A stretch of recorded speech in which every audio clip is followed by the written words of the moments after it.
Welcome back to my video. तर भाई भरपूर दिवसांपासून मी करतो आहे ब्लॉग स्टाईलमध्ये जे कंटेंट क्रिएशन जे करतो मला जे वाटतं ते बोलतो आहे. तर त्याच्यातून मला एक अशी गोष्ट कळाली की यार म्हणलं म्हणजे आपण स्टार्ट करायचं तर आपण कसंही बोलू शकतो आणि आपण काही पण बोलू शकतो. त्यामुळे तुम्हाला मराठी येईल ते बोला, जे तुम्हाला वाटतं ते बोला. कारण विषय असा आहे की तुम्ही काय बोलताय याच्यानंतर 10 जणांना जर फरक नसेल पडत, पण 2 जणांना जरी फरक पडला आणि 2 जण जरी तुमच्या या व्हिडिओमुळे मोटिवेट झाले किंवा त्यांना पण स्टार्ट करायचं असणार, ते म्हणले यार हा करतोय, हा तर साधाच करतोय, मी पण करू शकतो, तसं केलं तरी चालेल. तर भरपूर दिवस झालं मी करतोय. त्यामध्ये मी माझा सेटअप चेंज नाही केला, माझी ड्रेसिंग चेंज नाही केली, काहीच नाही केलं. कारण मला सध्या कॉन्स्टंट गोष्टी करायच्या, म्हणजे जसं जमेल तसं. सो मी काही एफर्ट्स घेतोय फक्त मी बोलण्याचे.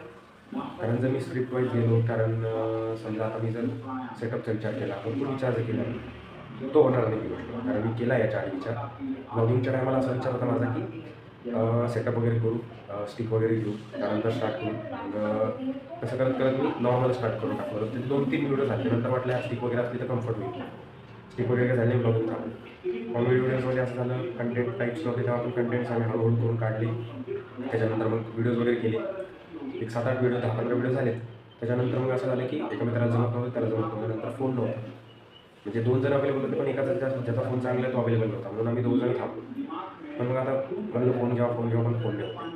मग विचार केला मोटिवेशनल व्हिडिओज, त्याच्यानंतर इन्फॉर्मेटिव्ह व्हिडिओज करू, पण सेटअपचा विचार होतो. रूममध्ये करत होतो, रूममध्ये लाईटिंग वगैरे नव्हती, त्यामुळे मग विचार केला आता काय काम करून लागतं, बाहेरच ट्राय करू. मग आता सध्या मी सनलाईटचं जे रिफ्लेक्शन येतं माझ्या रूममध्ये, हॉलमध्ये, तिथंच मी करतो, कारण क्लिअरिटी व्हिडिओमध्ये येते आणि हे होते.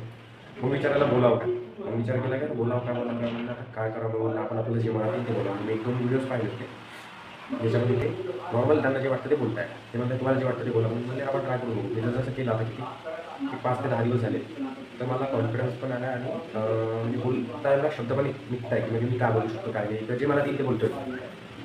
विषय असा 2-3 दिवस झाले तब्येत खराब होती, आवाज थोडा बंद होता, तरीसुद्धा मी केलं. कारण की म्हणजे आणि आपला आवाज जरी असला बंद तरीसुद्धा जसा होईल तसं करा. कारण एक इम्पॅक्ट असा आहे की तुमचं स्टॉप नाही लागत आणि तुम्ही करताय कंटिन्यू, हे पण एक इम्पॅक्ट होतं. कारण की जसं तुम्ही करत असतात तसं तुम्ही परफेक्ट होत जाता आणि तुम्हाला बोलायला टॉपिक दिला की तुम्हाला बोलायला सुचतं. त्यामुळे जे जमलं आणि जसं जमलं तसं करा.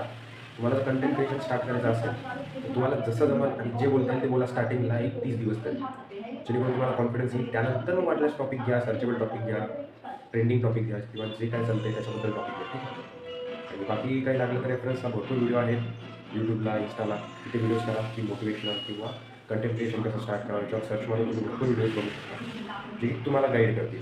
माझा बघितला तरी गाईड होणार किंवा दुसरा कोणाचा बघितलं तरी होणार. बट असं सांगतो की तुम्हाला मनात जे वाटतं ते करा आणि स्टार्ट करा, ठीक. Thank you so much.